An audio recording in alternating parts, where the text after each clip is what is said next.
Jimmy Jacobs here at Excite Wrestling here in Binghamton, New York. It is Fight Club. And Jimmy, first off, I want to say thanks for talking with us. And talk to us about tonight's matchup. Obviously, Gacy on the line here in Binghamton, and obviously you're traveling all over the East Coast right now. It's going to be quite a matchup tonight. Yeah, East Coast, West Coast, every coast. I was in Atlanta on Wednesday. I was in Virginia on Thursday. I was in Cleveland last night, and I'm here tonight. I'm supposed to be in Massachusetts next. I'm really busy these days. And I saw Joe Gacy. I don't know him very well, but I saw him for the first time actually at Cage of Death for Combat Zone Wrestling just a few weeks ago, and he was in the Cage of Death match, which was absolutely it was insanity. Those guys really put it all on the line that night. Yeah, and got to ask you, obviously so much history with you, Ring of Honor, Independence. A lot of people forget that in 2005 you had a great matchup with the one and only Eddie Guerrero. And talk about that experience, what that was like wrestling somebody his caliber. Sure, man. I don't know if it was a great match as much as it was, put him over, squash match. But it was amazing, man. I was 21 years old, and I was at the show. I wasn't planning on working. I was just hanging out with my buddy Paul London, and they needed somebody to work with Eddie Guerrero. And they looked me up and down. And they said, "All right, this guy." And Eddie was super gracious. He was super kind. And he treated me with respect and humility, and it was a great experience. It really was. Yeah, and seeing the genesis, obviously the Wrestling Society X as well. I mean, looking back on that now in your career, it was really something that people talk about even to this day because it was so different, so unique. Yeah, Wrestling Society Inc. has its own little cult following. Yeah, I still get fans, even today. Somebody was like, "Yeah, I've been watching since Wrestling Society X." And it was definitely something, I don't know if it was ahead of its time. I don't know if it had a time. But super cool, and really cool of Kevin Kleinrock and Big Vision Entertainment to get professional wrestling on MTV. That was an achievement in and of itself. And a lot of those guys on that show went on to do some really great things. Yeah. So moving on now, I'm talking about Wrestling Society X and Ring of Honor and things like that now. Seeing so many of your matches over the years in the ring with Mr. Wrestling, Kevin Steen, El Generico, so many great competitors, to see where you've all have landed. I mean, the heart kind of speaks to that. What was it about that time where you guys just grew as professionals and just as men? I mean, it was a great group of guys. It still is a great group of guys. I don't think there's a greater bond between two people that I've seen, greater than chasing your dream together, and to be sleeping on hotel room floors with these guys. Then we're all in WB together, and being at the bottom, being at the top. It just. I know it's cliche, but I've seen that if you want to do something in life, you can do whatever you want. That's not just like a saying. That's not just a cliche. I've seen it so many times. I've seen my friends go from being poor to being rich, from being at the bottom to being at the top. Like, anything's possible, man. Yeah, it is great words of wisdom here tonight at Excite in Binghamton, New York. And you look back on your career, there's so much more to go. So much more. This story's still being written, which is special.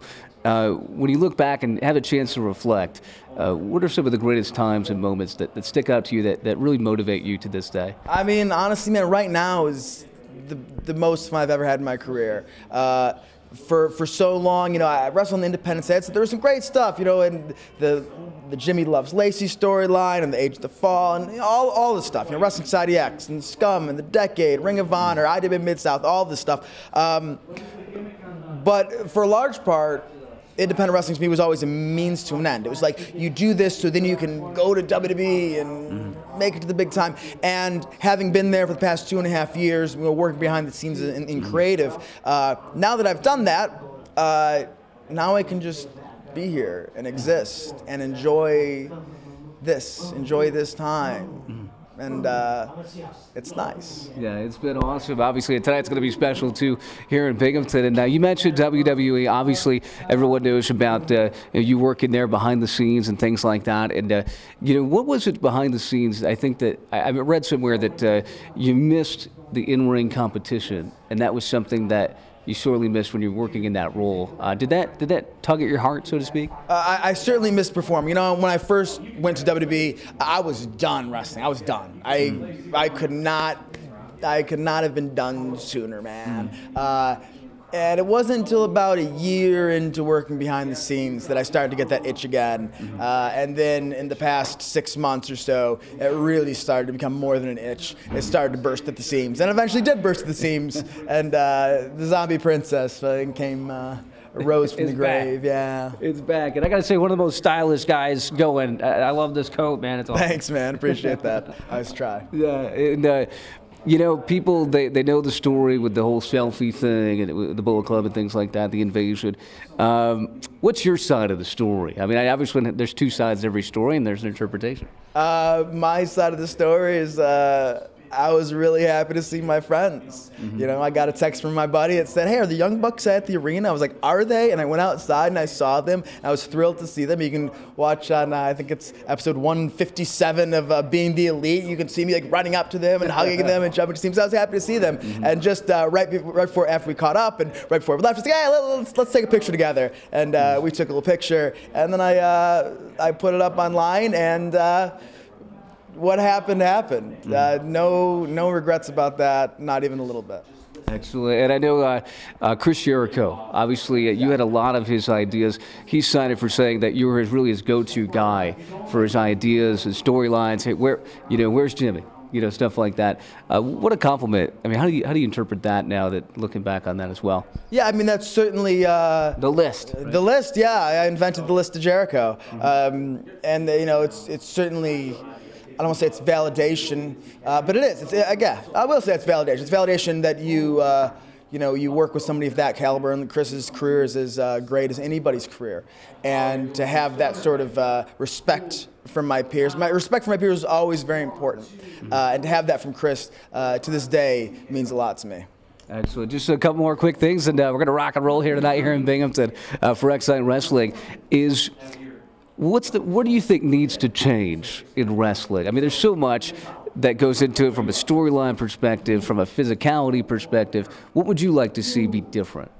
You know, that's a good question, man. Right now, there's so much good stuff. There's more. If you want to see good wrestling, man, it is out there. There's so much good stuff out there. So I just say, support what you like. I mean, that's how you cast your vote. And if WWE has a lot of great performers. They just also have a lot of content. It's hard to watch 3+ hours of Raw every week and 2 hours of SmackDown, an hour of 205 Live, an hour of NXT, plus whatever pay-per-views. I know that's a lot, and I think WWE gets some flack a lot of times, but honestly, that's a lot of the issue. Is just, man, you have a lot of content there. But there's great performers there, and there's great performers all around. So, man, just as a fan, where you put your money is where you cast your vote. So cast your vote for who your favorite wrestlers are, and they will continue to succeed and prosper. You just look at the Young Bucks, who are almost a cultural phenomenon now. I was driving the other day, and there's a car that was like, pulled over to the side of the road, flat tire or something. It was 4 guys in Bullet Club shirts, man. That's the power of the Young Bucks. That's awesome, man. And last quick thing is obviously Raw 25 is coming up. You certainly will Rumble. Great busy time. Knowing that you had a hand at a lot of those creations that are going in there and those storylines that carry on to this day. Any special moments that you think of when that time comes for an anniversary celebration? Oh, like what they're going to do? Or just how you interpret that, how you look at it? Oh, I don't care whatsoever, man. Yeah, I haven't. I watched. I mean, I hope my buddies do well. That's it. Anything I've caught, it's to see Kevin Owens and Sami Zayn or Seth Rollins or whoever. That's anything I've watched. So I hope. I don't think they're on the Raw except for Seth. So I hope they have a good thing. But other than that, God bless them. God, I hope it goes well. But I don't care whatsoever. Final message from Jimmy Jacobs here for WrestlingInc.com. Oh, follow me on Twitter at Jimmy Jacobs X. Follow me on Instagram at Jimmy Jacobs X. Buy my T-shirts at ProWrestlingTees.com/Jimmy Jacobs because I'm unprofessional, unemployed now. So. But you're back. I'm back. That's what matters most. Jimmy Jacobs right here for WrestlingInc.com in Binghamton. We'll catch you soon.